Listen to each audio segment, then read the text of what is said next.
Before we even start talking about Badlands, we need to acknowledge the elephant in the room.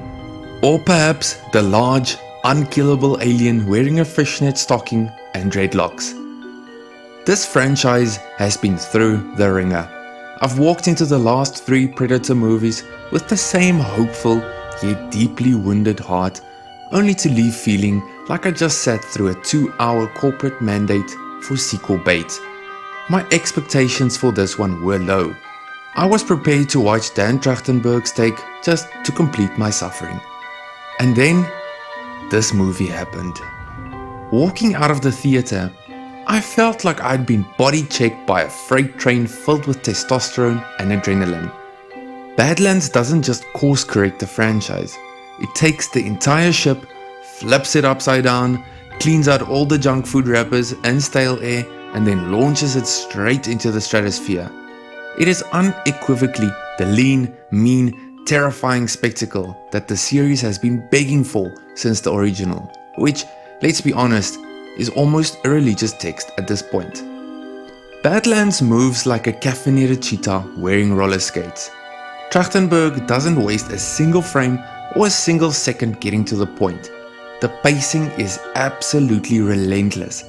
You know that feeling when you realize you forgot your wallet right as you get to the checkout line? That stomach-dropping, pulse-spiking panic? That's the entire movie. It's less of an action film and more of a 2-hour exercise in sustained, high-grade anxiety. By the 40-minute mark, I was pretty sure my heart rate was audible from the next seat over.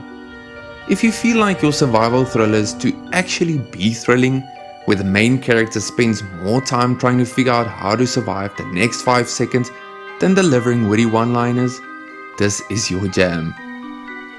I will not give away any plot specifics, but the casting here is genius. Our protagonist isn't a steroid-pumped slab of beef. She's smart, deeply resourceful, and carries the weight of the story on her shoulders with a quiet, steely determination.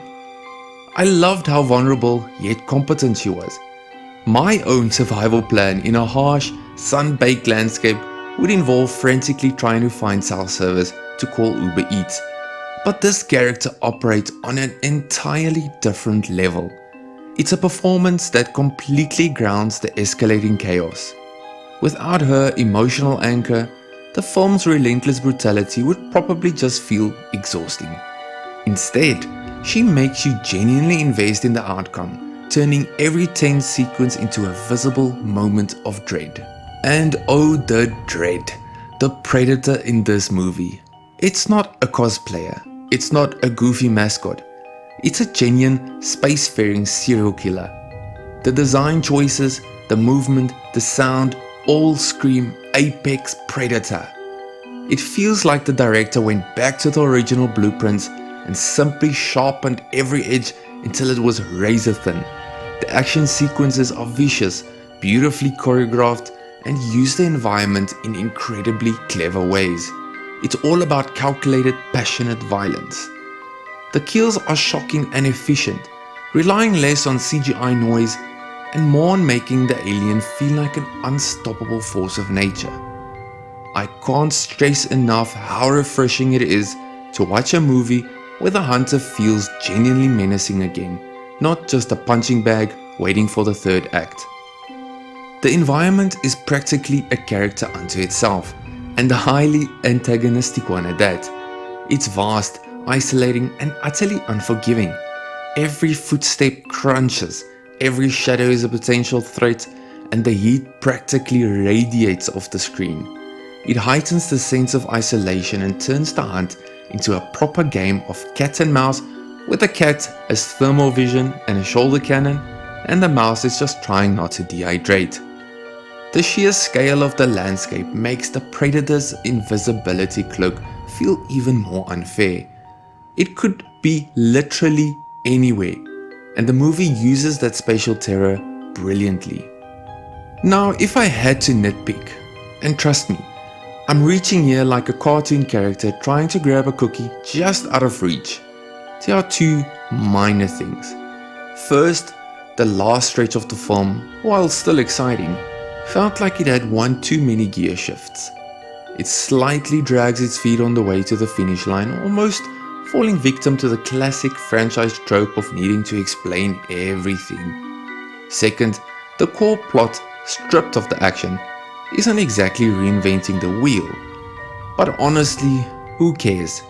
I was so busy clenching my jaw and whispering encouraging things to the screen that I barely noticed the exposition dump.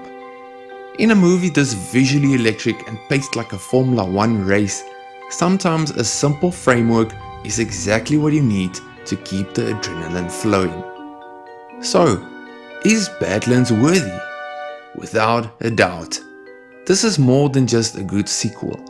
It's an essential entry into the sci-fi action canon and a masterclass in how to revive a beloved yet floundering franchise. It succeeds because it understands the assignment. This is a survival thriller, not a military skirmish.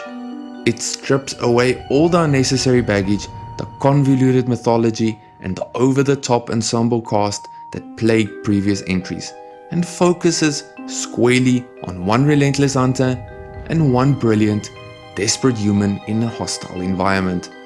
It's brutal, smart, and terrifying, and it delivers a genuinely visceral cinematic experience. If you've ever loved the Predator concept, or if you simply enjoy watching a flawless game of intergalactic hide-and-seek, you need to see this movie. It brings the fear back to the franchise and cements its place as one of the best action films of the year.